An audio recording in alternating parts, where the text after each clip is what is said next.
caminos del amor, hablarle más allá del odio, les voy a hablar acerca del amor. Amén. Y quiero pedirle, por favor, me acompañen las escrituras, primera carta de Juan, capítulo 4. Primera carta de Juan, capítulo 4, versos del 7 al 10. Amados, amémonos unos a otros, porque el amor es de Dios. Todo aquel que ama es nacido de Dios y conoce a Dios.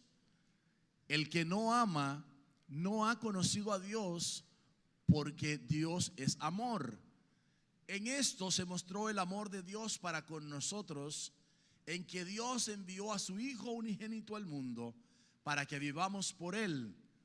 En esto consiste el amor, no en que nosotros hayamos amado a Dios, sino en que Él nos amó a nosotros y envió a su Hijo en propiciación por nuestros pecados. Padre, te doy gracias por tu preciosa palabra. Te doy gracias, Señor, por este tema que tú has puesto en mi corazón. Permíteme poder llevarlo, Señor, y bajo la guianza de tu Espíritu Santo. Te pido que tú nos hables, Señor, en el nombre de Jesús. Que tú nos bendigas rica y abundantemente, Padre. Te damos las gracias y te damos la gloria a ti, Señor, en el nombre de Jesús. Amén. Amén. Qué precioso es esta primera carta de Juan. Juan, llamado el apóstol del amor por muchos, por sus escritos en sus cartas. Hijitos míos, amados míos, constantemente con una expresión de amor, de ternura, ¿sí? Pero no olvidemos nosotros quién era Juan. Juan, junto a Jacobo, eran llamados los Boanerges por Jesús.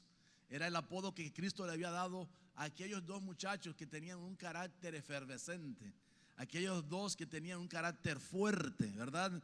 Le llamaba los hijos del trueno. Y es decir que si los llamó Jesús los hijos del trueno, era porque tronaban, ¿verdad? Tenían un carácter fuerte, Juan y Jacobo. Sin embargo, miren cómo Dios puede aún cambiar el carácter de una persona. Cómo Dios aún puede obrar de tal manera que las personas que son violentas en un momento determinado pueden tornarse en personas dulces, en personas apacibles, en personas que han cambiado al estar bajo la sombra del Señor. Es el caso, por ejemplo, de Moisés. La Biblia dice que Moisés era un personaje muy violento. Tan violento era que cuando ustedes saben, vio al pueblo en idolatría, se enojó tanto que tiró las tablas de la ley y las rompió, las tablas que había recibido de parte del Señor para el pueblo de Dios. Y también cuando en un momento determinado pensó que él era el instrumento de Dios para sacar al pueblo de Israel de Egipto, de la esclavitud donde ellos estaban viviendo, ustedes notan cómo la escritura nos muestra que agarró a un egipcio y lo despescuezó. De manera que era un hombre muy violento. Sin embargo, tras estar bajo la sombra del Altísimo, bajo la sombra del Dios Todopoderoso, del Dios de amor, del Dios de misericordia, fue tornado en el hombre más manso que había sobre la tierra, dice la Escritura.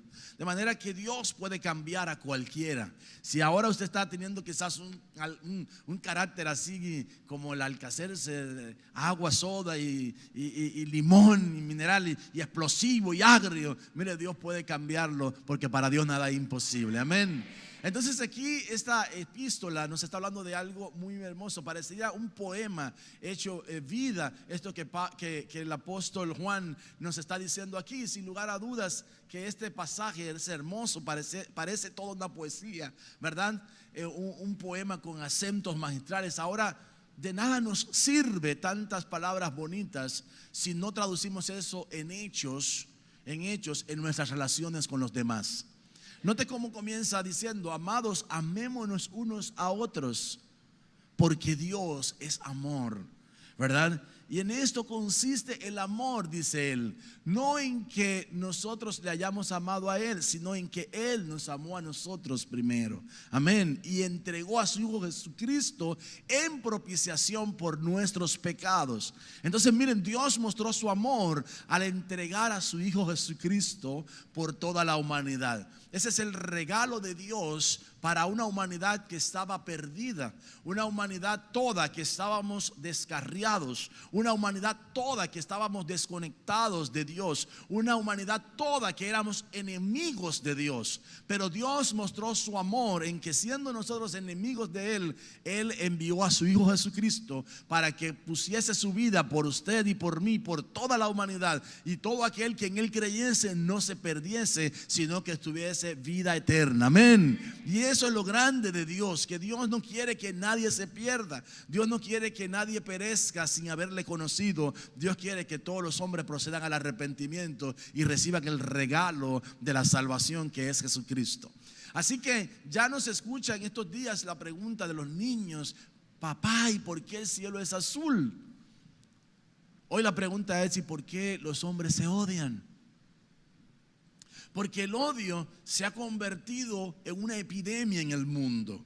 Nosotros vemos distintos tipos de odios. Hay odios fruto del maltrato sufrido, ¿verdad? Una herida causada a una persona produce un dolor en el alma, y ese dolor se torna en un resentimiento, y ese resentimiento se torna en odio, y ese odio en amargura. Y entonces muchas personas, aún estando en Cristo, pueden haber sido heridos en un momento determinado, pueden haber sido lesionados por la actitud incorrecta de alguien, sea padre, sea madre, sea esposo, sea esposa, sea hijos, sean amistades cercanas, sean hermanos en Cristo. Sin embargo, esa actitud los lleva a tener resentimiento en su corazón, y el no accionar para sacar eso de su corazón, pidiéndole a la persona diciéndole claramente a la persona: mira, me has ofendido, mira, me dolió lo que me dijiste, y que la otra persona también pudiera tener la sensibilidad de decirle: pues te pido perdón, o excúsame, como dice mucha gente, porque pedir perdón no es cosa tan fácil. Hay mucha gente que le cuesta mucho sacar esa expresión, excúsame, y todavía le dice: excúsame si es que te ofendí, ¿verdad? Habiéndose acercado la persona para decirle: mira, me heriste con lo que me dijiste, y todavía le dice: excúsame si es que te ofendí, como quien quiere decir: tú lo que pasa es que eres muy ñoño, ¿verdad? Y te ofendiste por eso. Pero real y efectivamente, lo que Dios anhela y desea de nosotros como hijos suyos es que hagamos lo mismo que nuestro Padre hizo con nosotros. Que sin tomarnos en cuenta nuestra enemistad, sin tomarnos en cuenta el haber nosotros ido en pos de otros dioses, ignorándolo a Él, sin embargo, Él nos amó de tal manera que entregó a su Hijo Jesucristo por usted y por mí. ¿Cuánto le dan gracias al Señor por eso? Amén. Entonces, ¿por qué el mundo se odia? ¿Por qué hay tanto odio? Hay gente que tiene odios ancestrales. Hay familias que se pelearon en tiempos pasados, ¿verdad? Y hoy en día sacan a relucir eso. Me gustó mucho la película dominicana Tubérculo Gourmet. ¿Cuántos la vieron? Bueno, es una buena película, vale la pena ver el arte que están desarrollando nuestros artistas dominicanos, ¿verdad? Y allí ellos expresaron un problema familiar, ¿verdad? De dos familias que eran amigos. Así que si usted no la vio, se la voy a contar. No se la voy a contar. Solamente quiero resaltar este detalle, ¿verdad? Dos personas que eran, como dicen ellos, compadres, eran amigos inseparables, y de repente tuvieron una división. Se separaron y tuvieron sus familias por aparte, cada quien tuvo sus hijos, y resulta que uno tuvo 2 hijos y el otro tuvo 2 hijas. Y resulta que viene a ser que, como ellos estaban enemistados, no querían que sus hijos se relacionasen entre sí. Y entonces ahí se trata de eso, de una trama muy hermosa, donde finalmente vence el amor y se rompen las diferencias, y la película termina muy hermosa. Así que yo les invito a que, si no la pudieron ver en el cine y ya no está en la cartelera, yo creo que no, pero si no está, pudiera usted conseguir en algún lugar, ¿verdad? Es una buena película, tiene un buen mensaje y una buena enseñanza. Ahora, ¿cuál es el mensaje que quiero decirle? Que las barreras de los problemas ancestrales hay que romperlas, mis amados. No podemos estar odiando a alguien que ni siquiera nos hemos tratado porque nuestros padres tuvieron problemas con esa familia. Hay familias que están enemistadas, que no pueden mirarse, no pueden ni siquiera verse, porque les han sembrado ese odio en el corazón. Les han sembrado ese odio fruto de algo que sucedió entre dos abuelos, entre dos bisabuelos, y entonces las familias tales y cuales no se tratan entre sí. Es un drama, parece de telenovela, sin embargo, es un drama de la vida diaria. Hay familias enemistadas por problemas ancestrales. Debemos de acudir a aquel que nos perdonó para nosotros también poder perdonar de la misma manera y romper con la barrera del odio. Amén. También hay problemas de odio racial. Ustedes saben que nosotros compartimos la isla con una comunidad extranjera, ¿verdad? Que convive con nosotros porque son parte de la misma isla que nosotros. Sin embargo, hay un odio racial. Yo quiero que nosotros, a la luz de las Escrituras, veamos cómo es que el Señor nos enseña que debemos de romper con ese odio, y más allá del odio debemos nosotros amarnos los unos a los otros. Recuerdo, hace unos años tuve el privilegio de estar en la vecina nación haitiana, y entonces allí con unos pastores nos reunimos, y nuestro apóstol quiso hacer algo que él vio en su tierra, porque los problemas es que las naciones que son fronterizas generalmente no se tratan entre sí. Por ejemplo, mi pastor es guatemalteco, y entonces él dice: los mexicanos y los guatemaltecos no se llevan. Como no se llevan muy bien tampoco los hondureños con los guatemaltecos y con los salvadoreños. Hay una pugna racial, hay una pugna por aspectos fronterizos, ¿verdad? Porque esa tierra era mía, porque me pertenecía, porque ustedes se la tomaron, porque no sé qué, que aquí sea allá, y muchas cosas ancestrales. Y yo recuerdo que él quiso hacer un acto profético. Él quiso romper con una maldición generacional que ha venido afectando tanto a los ciudadanos dominicanos como haitianos. Y viera usted lo que sucedió en aquella oportunidad, que él reunió pastores haitianos con unos pastores dominicanos que le acompañábamos. Y cuando quiso romper esa maldición de división entre el racismo que existe entre dominicanos y haitianos, los pastores haitianos se negaron a hacer eso. Ellos dijeron: nosotros no vamos a orar con ustedes, nosotros no vamos a hacer ningún pacto con ustedes, nosotros no vamos a romper nada, nosotros no hacemos eso. Y yo me quedé asombrado. Y yo, estos hombres de Dios, entre comillas 4 veces subrayado, con odio racial. Hermano, no nos mandaron a odiar a nadie. Usted y yo no podemos cargar con un odio que corroe el corazón. Usted y yo no podemos llevar en nuestras entrañas un odio por una nación que una vez ocupó toda la isla, y que luego se levantaron unos dominicanos y sacaron y echaron para allá a los haitianos. Hermanos, esos son asuntos y aspectos que a nosotros, miren, de verdad nosotros debemos de pasar por alto, porque al final nuestra ciudadanía no es ni dominicana ni haitiana, nuestra ciudadanía es celestial. Amén. Nosotros somos ciudadanos del cielo. Amén. Tenemos una ciudadanía nueva. En la primera carta de Juan, capítulo 4, siguiendo ahí con esos versos, el verso 11 dice: amados, si Dios nos ha amado así, debemos también nosotros amarnos unos a otros. Verso 20: si alguno dice yo amo a Dios y aborrece a su hermano, otra versión dice y odia a su hermano, porque el odio y el aborrecer son palabras sinónimas. Si alguien dice yo amo a Dios pero odia a su hermano, sea por aspectos raciales, sean por aspectos ancestrales, sean por aspectos de pleitos, de heridas causadas, el tal es un mentiroso, dice la Biblia. Pues el que no ama a su hermano a quien ha visto, ¿cómo puede amar a Dios a quien no ha visto? Y nosotros tenemos este mandamiento de Él. A ver cuántos quieren obedecer a ese mandamiento, porque es una ordenanza, es un mandamiento. El que ama a Dios, ame también a su hermano. Yo quiero invitarle a que usted haga un ejercicio, comience a ejercitarse en eso de amar a la persona. Diga a la persona que está a su lado: yo te amo en el amor de Cristo Jesús. Mire, hay que romper con eso. Hay personas que no pueden decir yo te amo.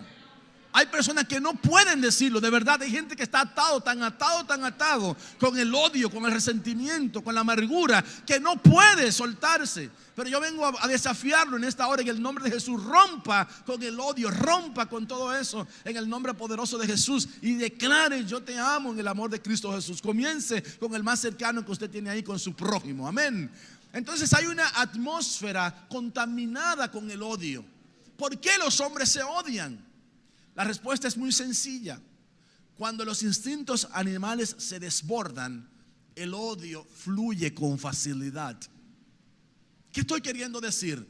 Que si andamos en la carne, y usted va a ver ahorita que el odio es un fruto de la carne, las obras de la carne se manifestarán.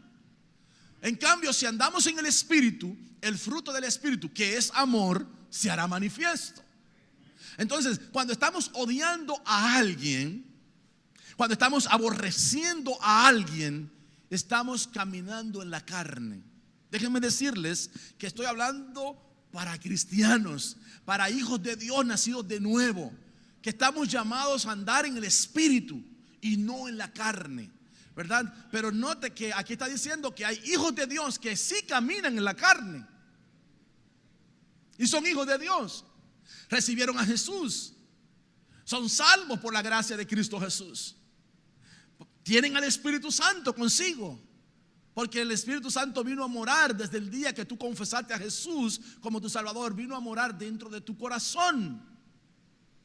Y ahora, con el Espíritu de Dios, si caminas en el Espíritu, podrás amar a aquel que antes no podías amar, porque Dios es amor, y el fruto del Espíritu es amor. Amén. Entonces, note que es interesante que nos hagamos este cuestionamiento de manera individual. Hágase este cuestionamiento: ¿cómo yo estoy andando? ¿Cómo andamos? O andamos en la carne o andamos en el Espíritu. Si andamos en la carne, terminaremos aborreciendo, odiando a cualquiera que nos lesione, a cualquiera que nos afecte, a cualquiera que pueda hablar mal de mí. Cuando la verdad es que la Biblia dice que aun cuando hablen de ti mal y lo hagan mintiendo, gozaos y alegraos, porque vuestro galardón es grande en el reino de los cielos. Aleluya. Bienaventurados sois, dice la Escritura. Así que si hablan de nosotros mal y mintiendo, entonces tenemos un galardón grande en el reino de los cielos. Pero no perdamos el galardón, porque hay personas que por estar respondiendo de la misma manera: tú me odias, yo te odio; tú me lesionas, yo te lesiono; si tú me haces, yo te devuelvo. Mire, hermano, deje de estar teniendo menudo para devolver. Ya al fin y al cabo, recuérdense que en nuestro país ya nos dieron el principio, sacaron los centavos. Aprendamos, hermanos, a tener entero. Aprendamos a amar a las personas que nos odian, a las personas que nos aborrecen, a los que te maldicen, bendice, lo dice la Escritura. Y ese es el verdadero cristianismo. Amén. Gálatas 5:16: digo pues, andad en el Espíritu y no satisfagáis los deseos de la carne. Me gusta otra versión que dice: si andáis en el Espíritu, no satisfaréis las obras de la carne. O sea que el no satisfacer las obras de la carne es una consecuencia de andar en el Espíritu.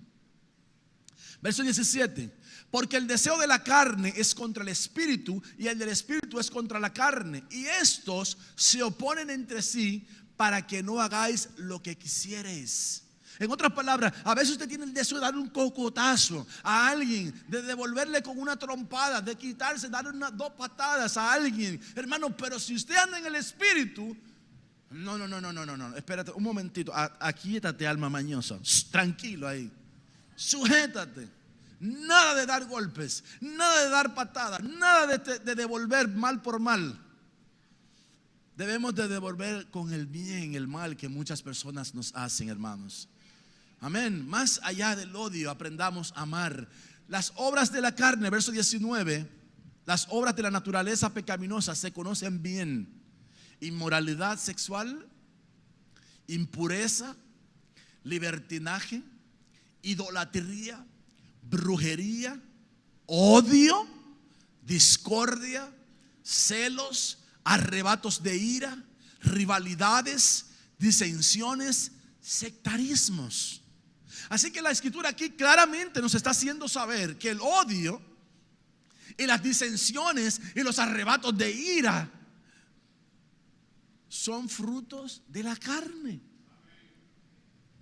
Pero la Biblia nos está invitando a que no actuemos en la carne.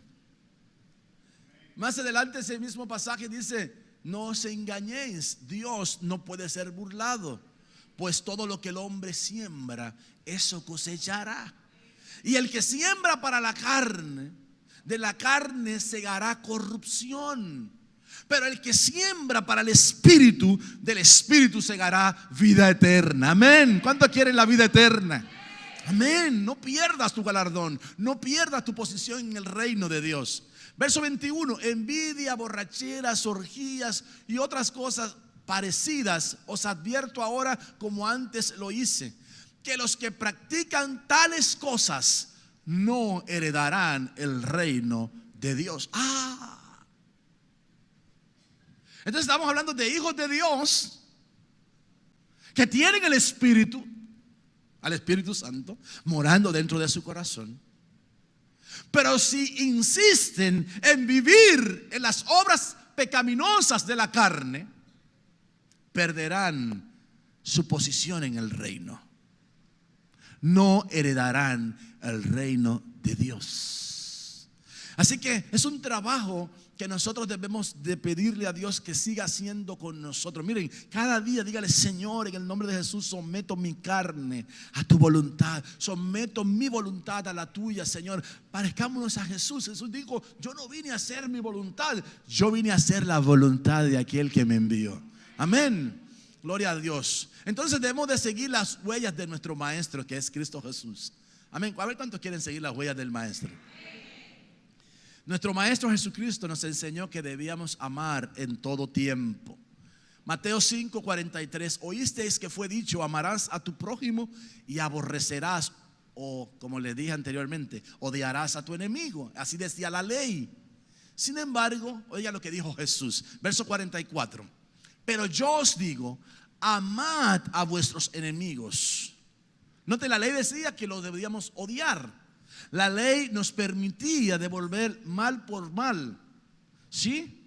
Pero ya nosotros no estamos bajo la ley, ahora estamos bajo la gracia del Señor. Porque los que persisten en vivir bajo la ley, Pablo explica en la carta a los Gálatas que los que persisten en vivir bajo las obras de la ley se han caído de la gracia de Dios. Y como consecuencia perderán el galardón que alcanzaron por gracia, porque usted y yo somos salvos por gracia. Y si nos caímos de la gracia, quiere decir que nos salimos del saco receptor que nos llevaba a la salvación y a la vida eterna, en el reino eterno. Es como el que va en un avión que lo conduce hacia una dirección, y si usted se cayó de ese avión, se echó a perder.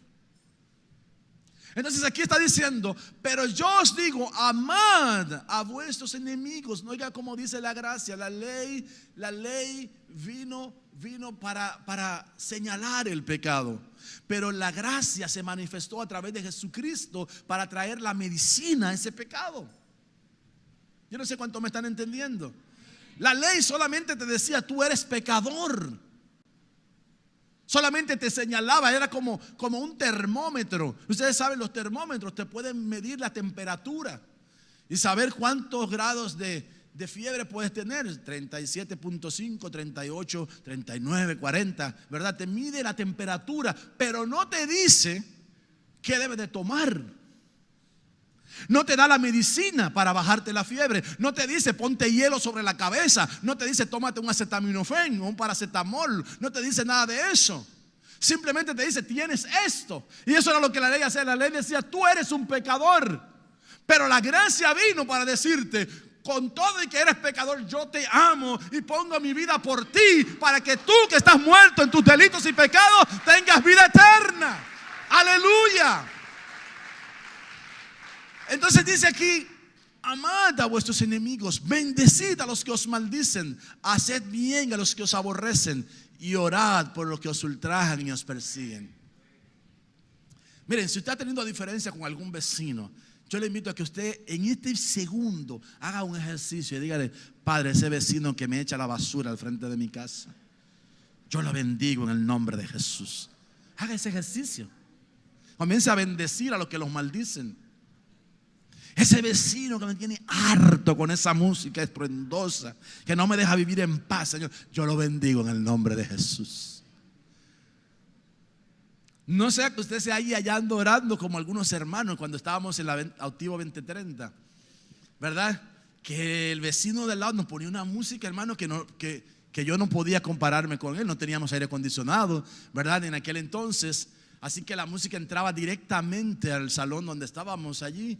Y eso era una música que mi micrófono no me daba. Yo tenía que vocear extremadamente para que los hermanos pudieran oír un poco de lo que yo estaba diciendo, ¿verdad?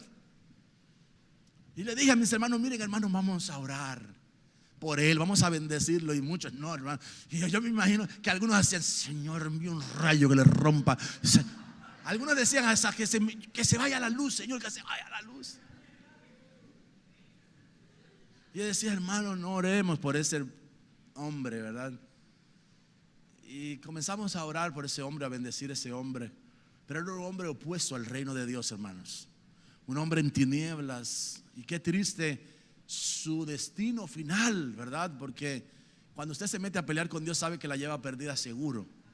Porque Dios nunca ha perdido ni pierde jamás ninguna batalla. Así que usted se haya peleando con Dios, mire, vuelve en sí, hágase así, sacúdase la cabeza y diga: espera, ¿qué te está pasando que estás peleando con Dios? Aquel hombre terminó muy mal, hermano. Luego nos dimos cuenta que la música cesó. Y cuando investigamos, el hombre había fallecido de un infarto masivo en los Estados Unidos. Y fue para nosotros una noticia muy triste, porque nuestro deseo era que él hubiese alcanzado la salvación y la vida eterna. Y no sabemos si llegó a hacer esa confesión de Cristo como su Salvador. No lo sabemos. Así que lo que le quiero decir es que nos mandan a orar, hermanos, por los que nos hacen mal. Mira, ahí la palabra de Dios nos está desafiando como creyentes. A ver cuántos hijos de Dios hay aquí. Este es un desafío para ti. Desde hoy, mira, desde hoy, primero que se te atraviese, en lugar de decirle 4 cosas, sujeta tu lengua, agárrate, Señor. Y dile: Señor, bendice a ese hombre que aprenda a manejar, Señor. Yo sé que no es cosa fácil, hermano, pero vale la pena intentarlo. Pídale al Señor la gracia para que por el Espíritu usted pueda accionar y no por la carne. Amén. Muchos están marcados por las huellas del odio. Lamentablemente eso es una realidad. Mucha gente marcada por las huellas del odio que vieron en sus padres o en los miembros de su raza, ¿verdad? Es increíble ver cómo el racismo es algo que mantiene cautivo a muchos, creyentes o no. Debemos nosotros aprender de Cristo. ¿Qué nos enseña la Biblia, verdad? Que Jesús llegó a un lugar donde los judíos no querían ir. Dice la Biblia que a él le era necesario pasar por Samaria. ¿Qué urgencia tenía Cristo de pasar por Samaria? Me hubiese gustado que algunos de los evangelistas hubiesen citado la expresión de los discípulos cuando Jesús le dijo: tengo que pasar por Samaria. Lamentablemente ninguno de ellos le tiró una foto a la cara que pusieron, ¿verdad? Lamentablemente ninguno escribió si alguien hizo algún comentario o no.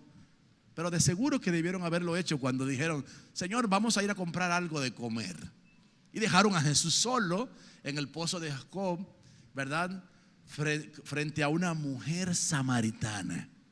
Y usted sabe lo que pasó, ¿verdad? Juan capítulo 2 dice que Jesús se le acercó a aquella mujer y le dijo: mujer, dame de beber. Y la mujer sacó a relucir su odio ancestral. ¿Cómo tú, siendo judío, me pides a mí de beber? ¿Acaso tú no sabes que judíos y samaritanos no se tratan entre sí? ¿Y cuál fue la respuesta de Jesús? Si ustedes miran, Jesús no comenzó a pelear por asuntos raciales con ella. Jesús le dice: si conocieres al menos al que te dice dame de beber, tú le pedirías y yo te daría agua que saciaría tu sed para siempre. ¿Y cómo tú, que no tienes ni con qué sacar agua, me estás ofreciendo agua? Tú no tienes ni con qué sacar agua y el pozo es hondo, le dijo. Y ahí Jesús entabla una conversación con esta mujer con una única y sola finalidad: romper con la barrera generacional ancestral del racismo que existía entre samaritanos y judíos. Cristo amó a aquella mujer porque estaba mirando un alma que estaba cautiva y que iba a la perdición, aún teniendo conceptos religiosos con respecto aún al Mesías. Pero luego ya se da cuenta que ella está hablando con uno que parece ser profeta. Y ella comienza a mirarlo en diferentes facetas. Primero lo miró como un judío. Luego lo miró como un hombre que estaba interesado por algo que no podía darle. Después lo mira como un profeta. Después termina mirándolo como el Mesías. Y sale a decirle a todos los hombres que habían estado con ella: vengan, yo creo que he hallado al Mesías. Y le presenta a esos hombres al Mesías, y ellos vienen y también conocen al Mesías. De manera que los samaritanos en ese entonces fueron predicados. Si ustedes miran después, los discípulos de Jesús llegaron a Samaria y Felipe llegó a predicar una gran campaña en Samaria. Y muchos samaritanos conocieron a Jesús, y por medio de Jesús se rompió el odio racial que había entre judíos y samaritanos. Porque no se trata de una nacionalidad terrenal, se trata de una ciudadanía y nacionalidad extranjera que está en los cielos. Amén. Se trata de la vida eterna, se trata del reino de los cielos, amados. Amén. Entonces muchos están marcados por esas huellas del odio. En Génesis 36:8 se nos habla de un caso muy específico. Y Esaú habitó en el monte de Seir. Esaú es Edom. ¿Quién era Esaú?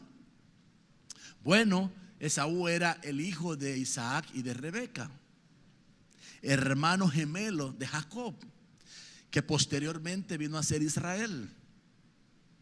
¿Me va siguiendo? A Jacob, ustedes saben que Dios lo trató en Peniel y le cambió el nombre. Ya no se llamará tu nombre engañador, usurpador. Será tu nombre Israel, príncipe de Dios, ¿verdad? Y le cambió el nombre. Y de ahí, de Jacob, vinieron las 12 tribus de Israel, los 12 hijos de Jacob, que se constituyeron en cabezas de Israel, de la nación israelita. De ahí nació Israel, de un hombre engañador, de lo más vil, de lo más menospreciado. Amén. Y note usted entonces que Esaú se convirtió en Edom. Pero ¿saben qué pasó entre Jacob y Esaú, que eran hermanos? Hubo un conflicto generado por los padres. Sí, este conflicto lo generaron sus padres, porque uno dijo: este es mío, y la otra dijo: este es mío. Es decir, que los padres se dividieron a los hijos, y uno dijo: este es mi hijito, porque es un cazador. Esaú era un hombre cazador, un hombre diestro en la caza. Y entonces él dijo: este es el mío, un muchacho varonil, fuerte, que anda en cacería. Y la otra dijo: pues no, este es el niñito de mami.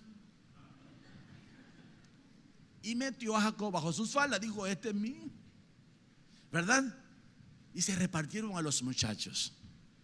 Tanto así que llegó la hora en que ya estaba bastante avanzado de edad el padre de ambos, y la mamá dijo: mira, hijito, tú sabes, tu papá está a punto de morir, pero como ya él casi no mira, nosotros tenemos que quitar de su boca la bendición de los primogénitos. En lugar de dársela a Esaú, yo quiero que él te la dé a ti. Mami, ¿cómo vamos a hacer eso? Mira, yo soy lampiño y mi hermano es velloso. No te preocupes, ya yo sé qué vamos a hacer. Mira, oye, que tu papá le dijo a su hijito. Es que yo me la imagino, hermano, con cara chismosa esa mujer. Mira, tu papá le dijo a su hijito que fuera a buscarle una de su cacería para traerle algo de comer. Yo le voy a preparar uno que ya yo tengo aquí. y se lo vamos a llevar. Pero mami, mira que mi hermano es velludo, cuando él me toque, ¿qué va a decir? Y mi voz no es la misma. No te preocupes, te vamos a poner la ropa de él para que huelas a hombre de campo. Y la piel del animalito que ya yo preparé, te la voy a poner a ti por encima. Y cuando él te toque, vas a parecerte a tu hermano. Y así hicieron, hermano. Y el viejo dice: hijo, ya tú viniste con lo que te pedí, pero qué rápido lo hiciste. Sí, papá. Échate para acá, porque tu voz se parece a la de Jacob. Y huele sus vestiduras. Dice: pero tú eres mi hijo del campo. Y lo toca y ve que es velludo porque le pusieron la piel encima. La piel del... si tú eres mi hijo. Y le da la bendición del primogénito. Y el otro viene después de que ha casado a su animal: papi, mira, aquí te traigo. Pero ya tú me lo diste. ¿Cómo? Y se da cuenta que su hermano le había robado la primogenitura. Y dijo: va a correr la sangre en esta casa. Y cuando el otro oyó, la mamá le dijo: corre, vete pan de mi hermano Labán, vete, corre, sal huyendo. Y le preparó y le escapó y lo sacó de la ciudad. Y Esaú tenía un odio terrible por su hermano Jacob, al punto de que si lo agarraba lo mataba. Miren hasta dónde puede llevar el odio a una persona: a matar a su propio hermano. Y entonces, usted sabe la historia, ¿verdad? Se fue allí donde su tío Labán, que era más engañador que su hermana, la mamá de él, y mucho más engañador que él. Y ya usted sabe todo el engaño, ¿verdad?, que le hizo. Y allí trataron a Jacob. Dios preparó a Jacob para que fuera el príncipe de Israel, ¿verdad? Pero después de un trato muy fuerte, usted conoce toda la historia. Lo que quiero decirles es que la descendencia de Esaú, aunque Jacob y Esaú se reconciliaron, la descendencia quedó enemistada. Y entonces en Jeremías 49:17 dice: y se convertirá Edom. ¿Quién es Edom? Esaú, ¿verdad? Se convertirá Edom en desolación. Todo aquel que pasare por ella se asombrará y se burlará de todas sus calamidades. Verso 18: como sucedió en la destrucción de Sodoma y de Gomorra y de sus ciudades vecinas, dice Jehová, así no moraría allí nadie, ni la habitará hijo de hombre. Entonces mire la maldición que le viene a la descendencia de Esaú, a los edomitas. Le viene una maldición para que toda la generación fuera arrasada, para que todos murieran jóvenes, ¿verdad? Y la pregunta es: ¿y por qué Dios determina un juicio tan severo sobre Edom, sobre Esaú, sobre su descendencia? Porque su odio ancestral hizo que prohibieran el paso a los hijos de Israel por su territorio cuando venían huyendo de sus enemigos. Por favor, présteme toda la atención. Resulta que Israel tenía enemigos y venía huyendo de sus enemigos e intenta pasar por el lugar donde vivían los edomitas.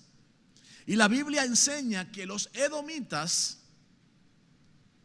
los hijos de Esaú, le dijeron: por aquí ustedes no pasan.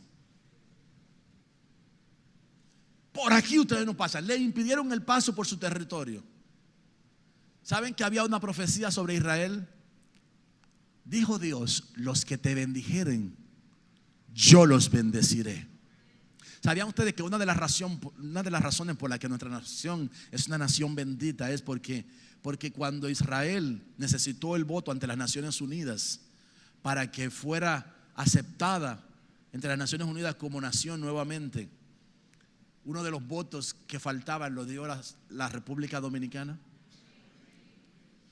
El presidente dictador Rafael Leonidas Trujillo dijo: sí, damos ese voto en favor de Israel. Y no solamente dijo: sí, damos ese voto en favor de Israel, abrió las puertas para recibir a todos los exiliados que quisieran venir de Israel. Y allí en Sosúa se asentaron los primeros judíos que vinieron en exilio para nuestro país, huyendo. Cuando nadie los quería en ninguna parte, la República Dominicana les abrió las puertas. Y por eso Dios dijo: yo voy a bendecir a los que te bendigan. Amén. Y por eso la bendición tan grande que tenemos nosotros como nación, el haber abierto las puertas a los judíos israelitas, cuando de toda el área, mire, de toda el área, Centroamérica, Suramérica, en el Caribe, nadie quería abrir las puertas, ni siquiera los Estados Unidos le querían abrir las puertas a los judíos. Pero el dictador dijo: abran las puertas, y recibieron a los judíos aquí, y eso trajo bendición para nuestra nación de parte de Dios. Entonces, Dios levantó a David contra Edom para erradicarlo. Si usted sigue leyendo en la Biblia, lo invito para que lo vea. Dios levantó a David para que eliminara a todo edomita, a todo varón edomita, para cortar la descendencia de los edomitas sobre la tierra. Y eso es algo muy interesante, porque el odio contra un hermano es tan perjudicial que puede hacer que toda su descendencia,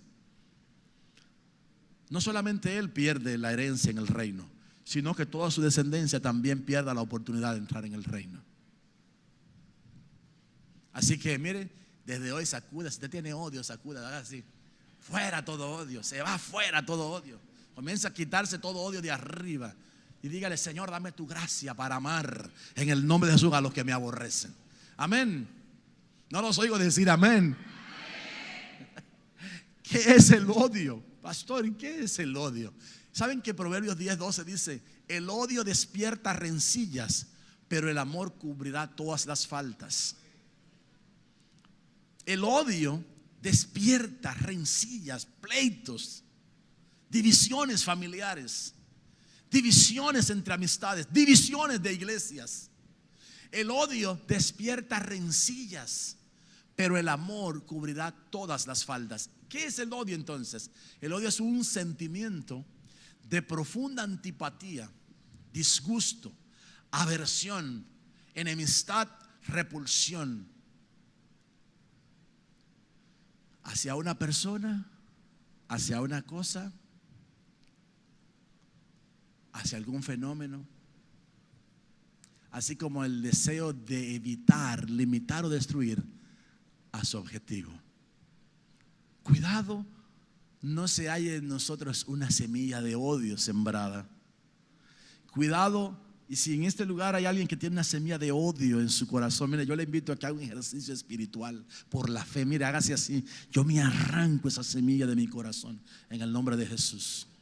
Yo renuncio a todo deseo de venganza. Yo renuncio a todo deseo de cobrarme con mis fuerzas lo que a mi familia le hicieron, lo que alguien me hizo, lo que pasó en nuestra nación. No, amados, no pensemos de esa manera, de esa forma. Desechemos eso en el nombre poderoso de Jesús. Amén. Proverbios 26:26 en la Biblia al día dice: tal vez disimule con engaños su odio, pero en la asamblea se descubrirá su maldad. Miren, hermanos, hay personas que están disimulando el odio, pero tarde o temprano ese odio sale a relucir ante todo el mundo. La Biblia de las Américas dice: aunque oculte su odio bajo modales educados, su malicia se manifestará en público. Miren, amados, es peligroso el odio. Es un peligro, porque el odio despierta las enemistades. El odio corroe la sociedad, hermanos, y tenemos que tener mucho cuidado con eso. Me gustó mucho ver hace unos días en las redes sociales un baloncelista de la NBA que estaba dando su testimonio de que mataron a su esposa. Y él decía: posiblemente si mi esposa me estuviese oyendo me matara a mí, ¿verdad?, por lo que voy a decir, pero yo no puedo albergar odio ante los que mal le hicieron.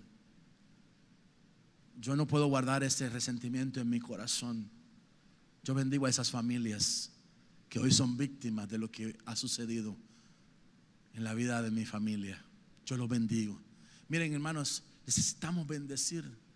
Eso me hizo recordar el testimonio de nuestro apóstol, que una ocasión, cuando a su hermano mayor, que llevó el evangelio a su casa, lo acribillaron en Guatemala, lo ajusticiaron, le pusieron un letrero en el pecho: por traidor.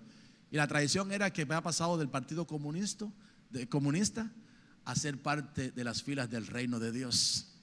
Entonces ellos lo consideraron una traición y lo ejecutaron, lo mataron, lo balearon, lo dejaron tirado y le pusieron un cartel aquí donde decía la razón por la que lo hacían: por traidor, ¿verdad? Entonces Fernando llegó a aquel lugar, lo tenían allí la gente rodeado, y él llegó a aquel lugar. Ya para ese entonces el amor de Dios había sido sembrado en su corazón, y él levantó su mirada al cielo y dijo: Padre, donde quiera que estén estos que hicieron esto con mi hermano, yo los perdono. En el nombre de Jesús, sálvalo, te lo pido de todo corazón. Pasaron los años y llegó a predicar a Guatemala. Luego de estar establecido aquí como pastor, fue a predicar a Guatemala. Y en una de las reuniones se encontró a una persona que dijo: pastor, yo quiero decirle algo. Sí, mi hijo, dime, ¿en qué puedo servirte? Dijo: yo estuve el día que usted hizo una oración ante el cuerpo de su hermano cuando lo acribillaron. Usted dijo: yo perdono a los que lo hicieron. Yo fui uno de esos que acribillé a su hermano, y yo vengo a pedirle perdón. Y él lo abrazó y le dijo: si ya Dios te ha perdonado, ¿cómo yo puedo odiarte? Yo también te perdono, yo te amo. Y lo abrazó. Aleluya. Qué hermoso es que más allá del odio puede ir el amor. Amén. Números 35:20 dice: y si por odio lo empujó o echó sobre él alguna cosa por acechanzas y muere, o por enemistad lo hirió con su mano y murió, el heridor morirá. Es homicida, el vengador de la sangre matará al homicida cuando lo encontrare. Verso 22. Pero puede darse el caso en que el responsable lo hizo sin saberlo y sin odio, o lo empujó o le lanzó un objeto sin mala intención, o sin fijarse dejó caer una piedra que podría causar la muerte. Si la persona muere y el responsable no era su enemigo ni tenía intención de hacerle daño, entonces al que ocasionó la muerte, la comunidad lo protegerá de la venganza del pariente del muerto. En ese pasaje se hablan de 6 ciudades de refugio. 3 que había Dios determinado estarían antes del cruce del Jordán, y 3 que estaban después del cruce del Jordán, en lo que era Canaán, la tierra que Dios le daba por abundancia al pueblo. Y la Biblia dice que esas ciudades de refugio eran para que si alguno cometía un homicidio involuntario, sin querer, sin tener intención, podía correr a refugiarse a una de esas ciudades de refugio, y era recibido allí, y hasta que el sumo sacerdote no muriera, nadie podía tocarle ni hacerle daño. Pero si ese individuo se salía de la ciudad de refugio y lo encontraban afuera, lo podía matar cualquiera que lo viera. Entonces, ¿qué era lo que hacía la gente? Corría a la ciudad de refugio y se quedaba allí. Hay personas que necesitan correr hacia la ciudad de refugio. Hay personas que involuntariamente hicieron algo un día. Involuntariamente, quizás sin darse cuenta, agredieron a alguien. Quizás sin darse cuenta, le provocaron una herida en el corazón a alguien. ¿Y saben cuál es la ciudad de refugio? La ciudad de refugio para nosotros es Cristo. Que podemos venir a Él y decirle: Señor, mira, yo he agredido a esta persona. Señor, a ver, yo quisiera saber, ¿cuántos han matado a alguien aquí?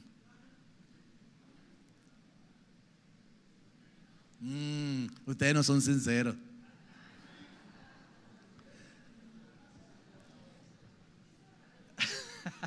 Pastor, ¿qué usted quiere decir? Somos un asesino. Va que se lo demuestro. Cuando nosotros, alguien, miren, cuando usted va a cruzar la calle y le pasa un motorista por lo que ojalá te aplaste una patana ahí en la esquina, ya usted lo mató. ¿Cuántos han hecho eso alguna vez? Nos hemos convertido en homicidas involuntariamente. ¿Sabe por qué involuntariamente? Porque lo hicimos bajo el impulso de un instinto de preservación. Es un instinto de defensa. El que me agrede inmediatamente, yo lo quiero devolver para agredirlo. Entonces, sin darnos cuenta, con nuestro deseo, con nuestro pensamiento, Jesús dijo: solamente compensarlo. El que lo hizo, el que pensó solamente en hacerlo, ya lo cometió el hecho. Entonces necesitamos correr a la ciudad de refugio, que es Cristo. Fuerte ciudad tenemos. Muros de salvación nos ha regalado Dios. Aleluya. Muro de protección tenemos en Cristo Jesús. A Él correrá el justo. Aleluya. Y será levantado. Aleluya. Gloria a Dios por ello. Amén. En conclusión, más allá del odio, el amor es la meta a seguir por cada creyente. No debemos dejar que el odio nos gobierne. Debemos aprender a perdonar y amar a las personas que nos han agraviado. No olvidemos que Dios es amor y que debemos ir más allá del odio. Cierre sus ojos, por favor. Cierre sus ojos. Padre, te damos muchas gracias por este día hermoso que tú nos has concedido. Te damos gracias, Señor, por el privilegio de estar delante de ti.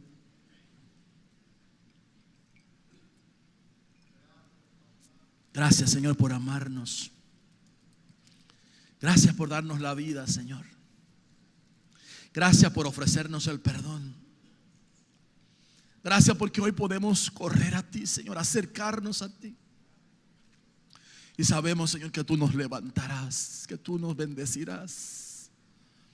Señor, queremos ir más allá del odio, más allá de esos sentimientos de la carne, Señor. No queremos vivir en enemistad, no queremos vivir en contiendas, no queremos vivir, Señor, engendrando pleitos. Arranca, Señor, todo odio generacional que pueda haber en nuestro corazón. Arranca, Señor, en el nombre de Jesús, todo odio fruto de la ofensa recibida, Señor. Arranca de nuestros corazones todo lo que no es agradable a ti, Padre. Te lo pido en el nombre de Jesús. Danos la gracia en esta hora, Señor. Hermano, pídale la gracia al Señor, porque no es por tus propias fuerzas, es por la gracia de Dios. La gracia que está disponible para ti y para mí en este tiempo. La gracia de Dios.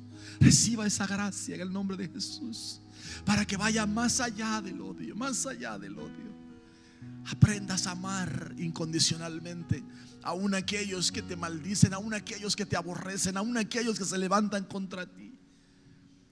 Que la naturaleza de Cristo prevalezca en nosotros. Señor, gracias porque un día nos alcanzaste por misericordia y nos mostraste tu gran amor. Y hoy podemos decir te amamos porque tú nos amaste primero, Señor. Gracias. Gracias de todo corazón.